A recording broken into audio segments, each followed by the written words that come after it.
Bharatiya Janata party के प्रदेश के अध्यक्ष भूपेंद्र चौधरी जी हमारे साथ में हैं। भूपेंद्र चौधरी को 1 साल पूरा हो गया है भारतीय जनता पार्टी के प्रदेश अध्यक्ष के तौर पर। सर, क्या इन 1 सालों में चुनौतियां रही हैं आपकी, और क्या कुछ और बेहतर अभी लक्ष्य लेकर चल रहे हैं?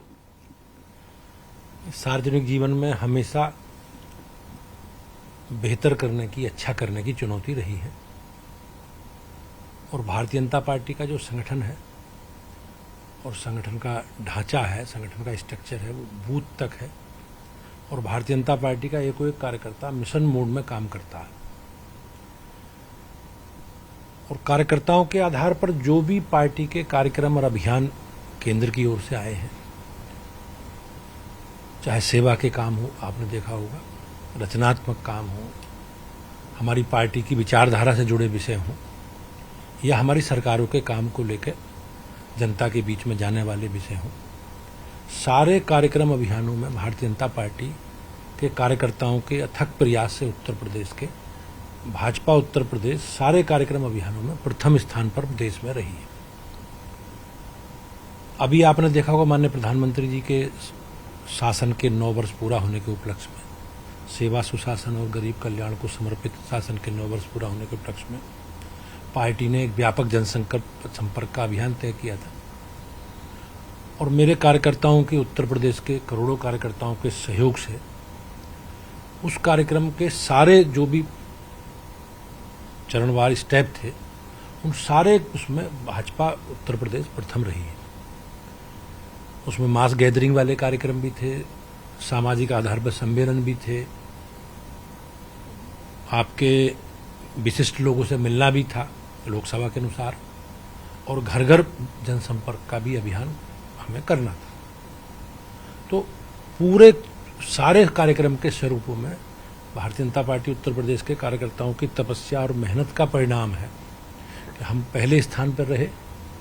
इसके अलावा नगर निकाय चुनाव हुए, तो नगर निकाय चुनाव में पहली बार देश में या प्रदेश में किसी राजनीतिक दल को इतना बड़ा जनादेश नगरीय चुनाव में नहीं मिला होगा। पहली बार भाजपा को मिला। हम सभी नगर निगम के मेयर जीते, सभी नगर निगम के बोर्ड में सभासद मेजोरिटी भाजपा जीती, सब जगह भाजपा का बहुमत है। आधे से ज्यादा नगर पालिका हमारे पास है, लगभग 40% भाजपा के सिंबल से लोग नगर पंचायतों के चेयरमैन जीते हैं।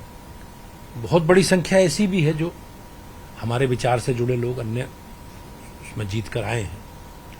तो ये एक बड़ा जनादेश है, और ये इसके 2 ही बड़े कारण हैं। एक तो मेरे नेतृत्व के प्रति लोगों का विश्वास, और कार्यकर्ताओं की मेहनत, और उनका जो संपर्क है वो अच्छे बुरे में पब्लिक के साथ, जनता के साथ दुख दर्द में साथी हैं, और सरकार के काम का बेहतर रूप से उन्होंने नीचे तक सरकार के कामकाजों का प्रचार, सरकार की गरीब कल्याण की योजनाओं के विषय में बताना, अंत्योदय की योजनाएं हैं, और जो सरकार का और हमारी पार्टी का एजेंडा है गरीब कल्याण का, उन सारी योजनाओं की चर्चा के माध्यम से जनता को अवगत कराना, उसके पीछे कहीं ना कहीं एक बड़ा कारण है।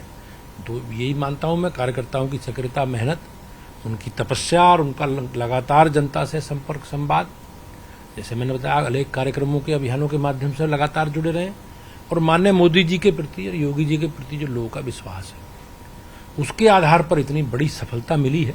लेकिन हम एक राजनीतिक दल के नाते हैं, जीवंत हमारा संगठन है, तो अगर परिणाम विपरीत भी आए हैं कहीं, तो हमने बहुत अच्छे से सारे निष्कर्ष भाव से मूल्यांकन किया है, और मूल्यांकन में जो जो कारण रहे हैं जिनमें परिणाम हमारी अपेक्षा के अनुसार नहीं आए हैं, तो उनकी समीक्षा हम लोगों ने की है, और समीक्षा करके पूरी तैयारी हमारी है, और पूरी तैयारी के साथ भारतीय जनता पार्टी अपने रिपोर्ट कार्ड के साथ, अपनी सरकार के काम के साथ माननीय मोदी जी के नेतृत्व में लोकसभा चुनाव में हम जाएंगे, और जो भाजपा का संकल्प है, नेतृत्व का संकल्प है, उसे बीजेपी उत्तर प्रदेश के सभी कार्यकर्ता, जो करोड़ों में संख्या में हमारे कार्यकर्ता हैं, वो सब मिलकर उसे पूरा करेंगे। सर, जिस तरीके से जब आप भारतीय जनता पार्टी के प्रदेश के अध्यक्ष के तौर पर कमान मिली, तुरंत ही गोला का उपचुनाव था, और उसके बाद रामपुर भारतीय जनता पार्टी ने जीता, गोला भी भारतीय जनता पार्टी जीती, लेकिन मैनपुरी और खतौली में क्या लग रहा है कि जो यादव बेल्ट की सीटें हैं, जहां पर जातीय समीकरण बेहतर नहीं बैठ रहा, वहां पे चुनौतियां हैं उन सीटों को लेकर। मिशन 80 का जो लक्ष्य लेकर चल रहे हैं,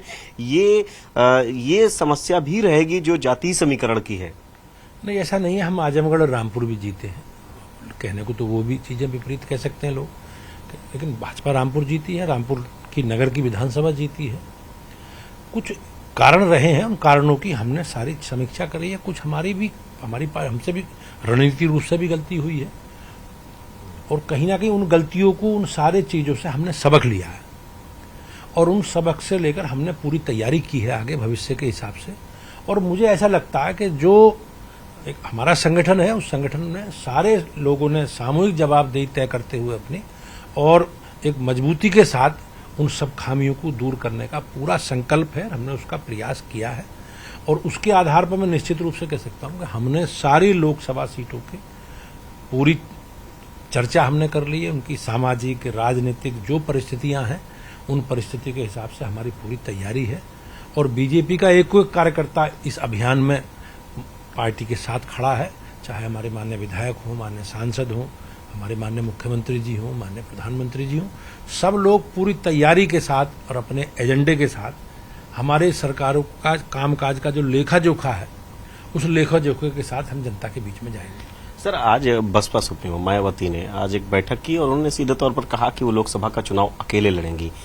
वहीं अगर देखा जाए, आप भारतीय जनता पार्टी के अध्यक्ष बने, अध्यक्ष बनने के बाद जो घटनाक्रम हुआ, पूर्वांचल से खासकर ओम प्रकाश राजभर को अपने एनडीए गठबंधन में लाए, दारा सिंह चौहान को पार्टी ज्वाइन कराई, कल दारा सिंह चौहान के चुनावी प्रचार अभियान में भी आप जा रहे हैं। तो ऐसे में अब बसपा को किस तरीके से बसपा अलग लड़ने की बात कह रही है? क्या लग रहा है कि जो जाटो वोट बैंक है उसको सहेजने के लिए किस तरीके की रणनीति पर बीजेपी काम कर रही है? कहीं ना कहीं ये चुनौती है आपके सामने।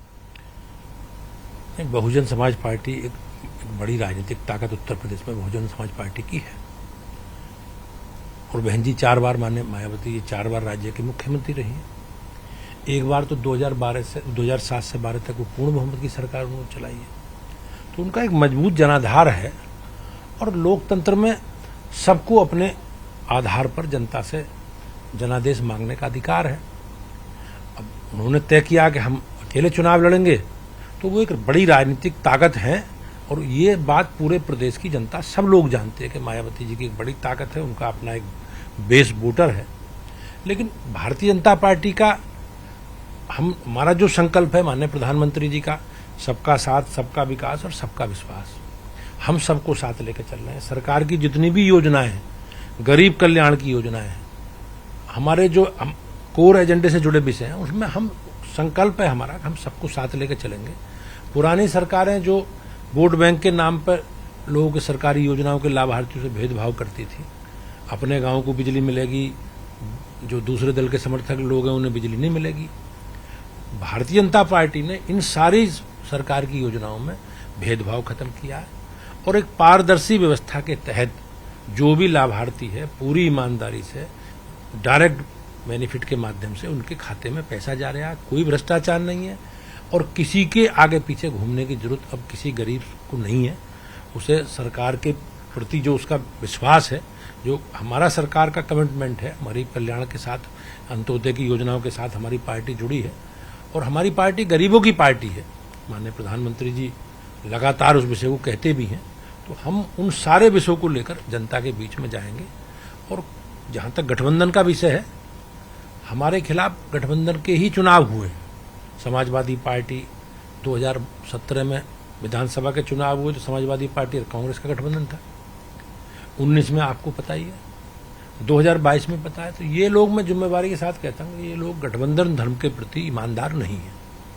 ये चुनाव जब आता है तो अब जनता के मुद्दों से ध्यान भटकाने के लिए गठबंधन का प्रलाप करते हैं, जिससे विपक्ष के नाते भी जो लोगों की भूमिका है जनता के प्रति जवाबदेही है, उस जवाबदेही को ये लोग ठीक से निभा नहीं पाते।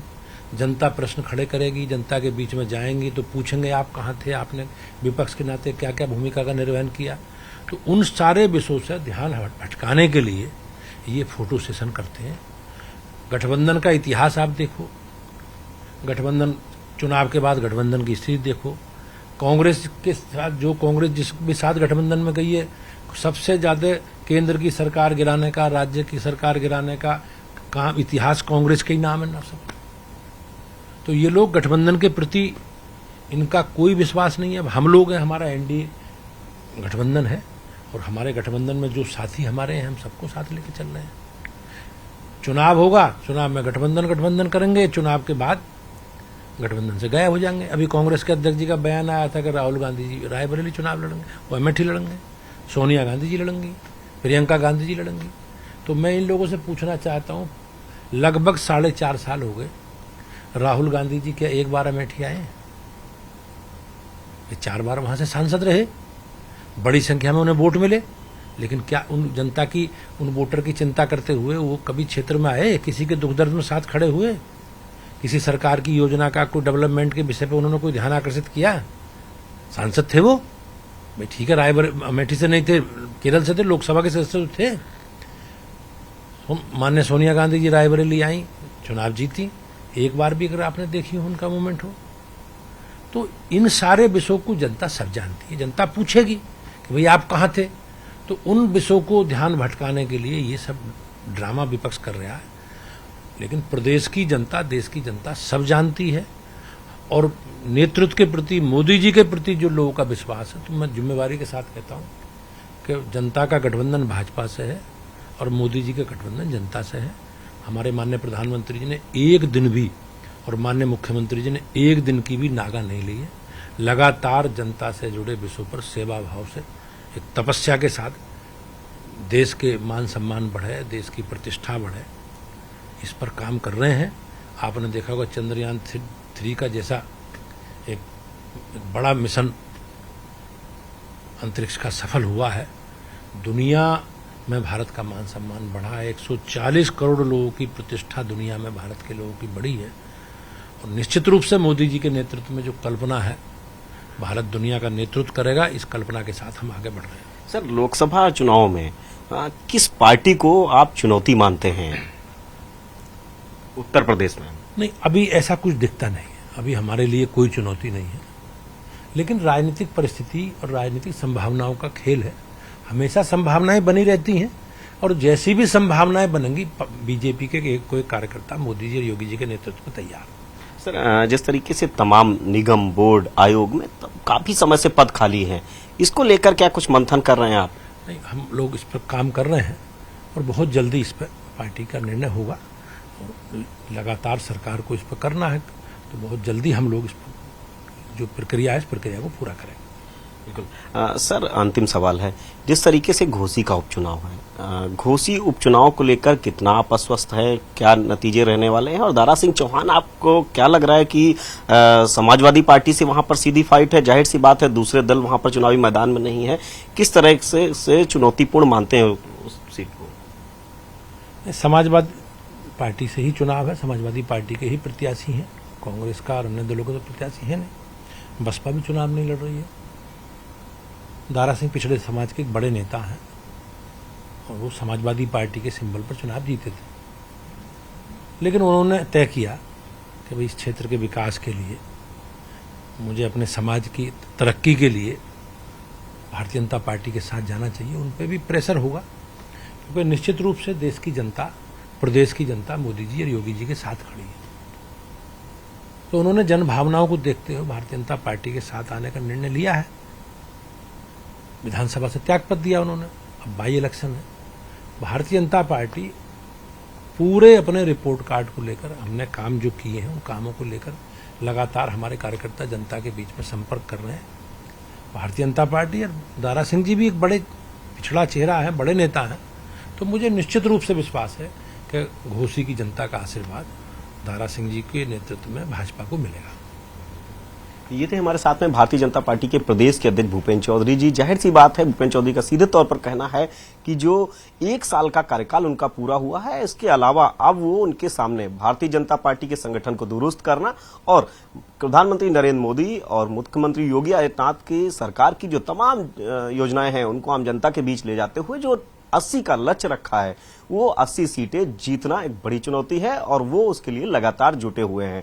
भारतीय जनता पार्टी दरअसल उत्तर प्रदेश में जो भी जितने भी संगठनात्मक अभियान रहे उसमें लगातार काम करती रही, चाहे वो प्रशिक्षण का अभियान हो उसमें काम कर रही है, और इसके पहले जो प्रधानमंत्री नरेंद्र मोदी के 9 साल के कामकाज को लेकर अभियान था उसमें देश में नंबर 1 उत्तर प्रदेश हुआ। जाहिर सी बात है कि चुनौतियां बड़ी हैं। भूपेन्द्र चौधरी का 1 साल पूरा हुआ है। हमसे बातचीत कर रहे थे कैमरामैन गोपी के साथ संकेत मिश्रा, न्यूज़ 18 लखनऊ।